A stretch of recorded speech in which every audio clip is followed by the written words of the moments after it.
الحمد لله الذي أنزل على عبده الكتاب ولم يجعل له عوجا قيما لينذر بأسا شديدا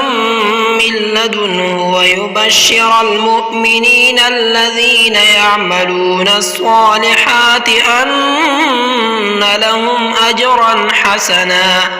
ماكثين فيه أبدا وينذر الذين قالوا اتخذ الله ولدا ما لهم به من علم ولا لآبائهم كبرت كلمة تخرج من أفواههم إن يقولون إلا كذبا فلعلك باخع نفسك على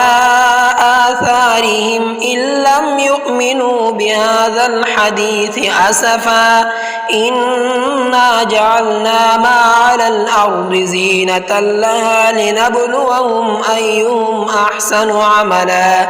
وإنا لجاعلون ما عليها صعيدا جرزا أم حسبت أن أصحاب الكهف والرقيم كانوا من آياتنا عجبا إذ أوى الفتية إلى الكهف فقالوا ربنا آتنا من لدنك رحمة وهيئ لنا من أمرنا رشدا فضربنا على آذانهم في الكهف سنين عددا ثم بعثناهم لنعلم أي الحزبين أحصى لما لبثوا أمدا نحن نقص عليك نبأهم بالحق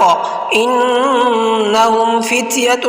آمنوا بربهم وزدناهم هدى وربطنا على قلوبهم إذ قاموا فقالوا ربنا رب السماوات والأرض لن ندعو من دونه إلها لقد قلنا إذا شططا هؤلاء قوم اتخذوا من دونه آلهة لولا يأتون عليهم بسلطان بين فمن أظلم ممن افترى على الله كذبا وإذ اعتزلتموهم وما يعبدون إلا الله فأووا إلى الكهف ينشر لكم ربكم من رحمته ويهيئ لكم من أمركم مرفقا وترى الشمس إذا طلعت تزاور عن كهفهم ذات اليمين وإذا غربت تقرضهم ذات الشمال وهم في فجوة منه ذلك من آيات الله من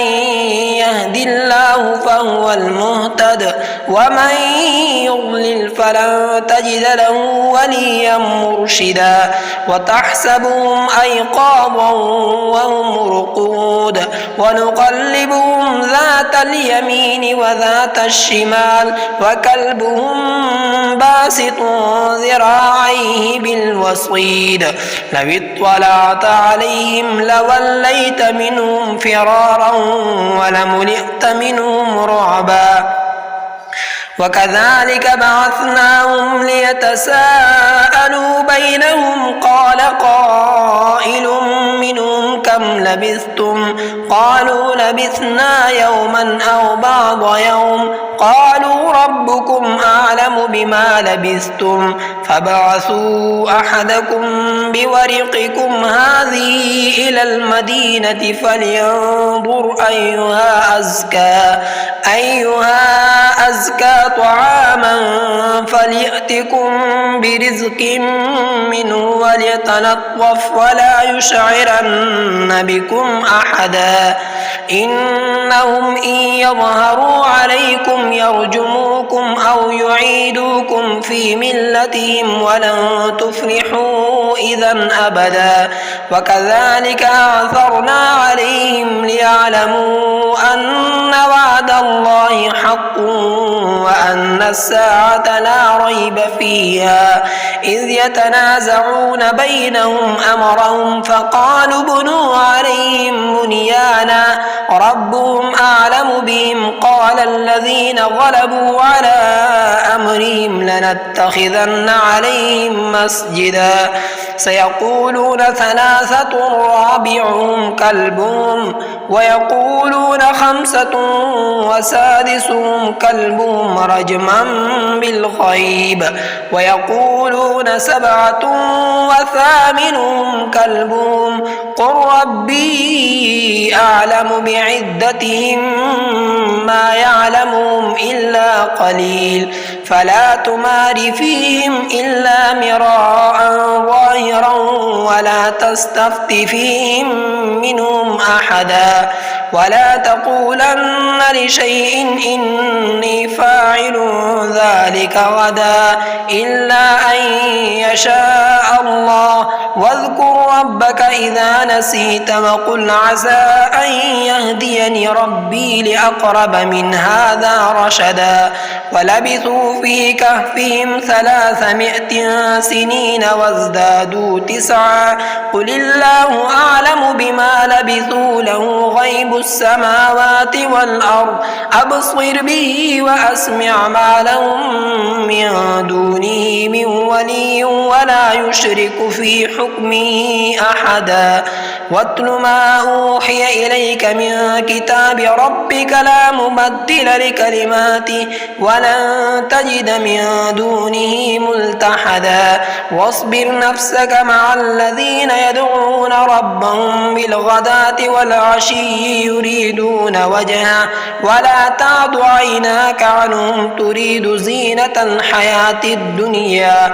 ولا تطع من أغفلنا قلبه عن ذكرنا واتبع هواه وكان أمره فرطا وقل الحق من ربكم فمن شاء فليؤمن ومن شاء فليكفر إنا أعتدنا للظالمين نارا أحاط بهم سرادقها وإن يستغيثوا يغاثوا بماء كالمهل يشوي الوجوه بئس الشراب وساءت مرتفقا إن الذين آمنوا وعملوا الصالحات إنا لا نضيع أجر من أحسن عملا أولئك لهم جنات عدن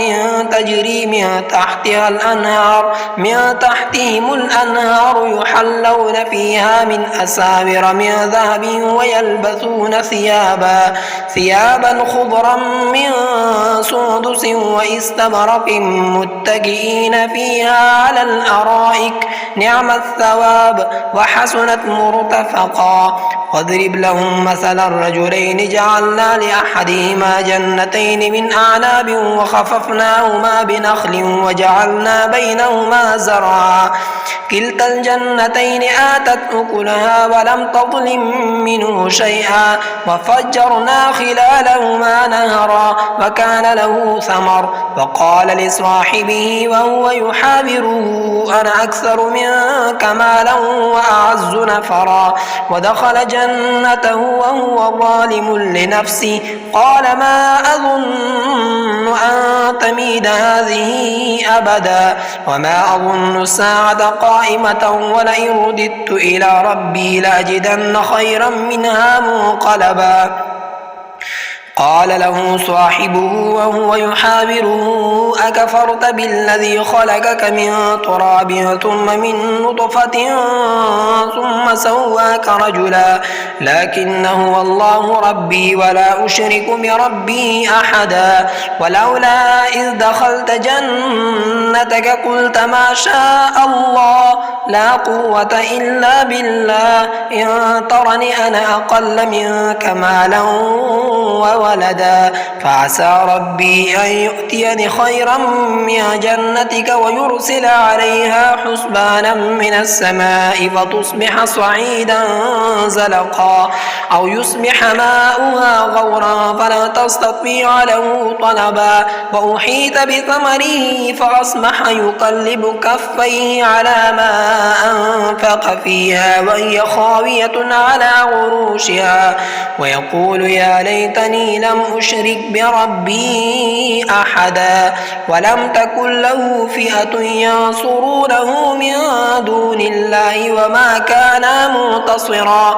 وما كان منتصرا هنالك الولاية لله الحق هو خير ثوابا وخير عقبا.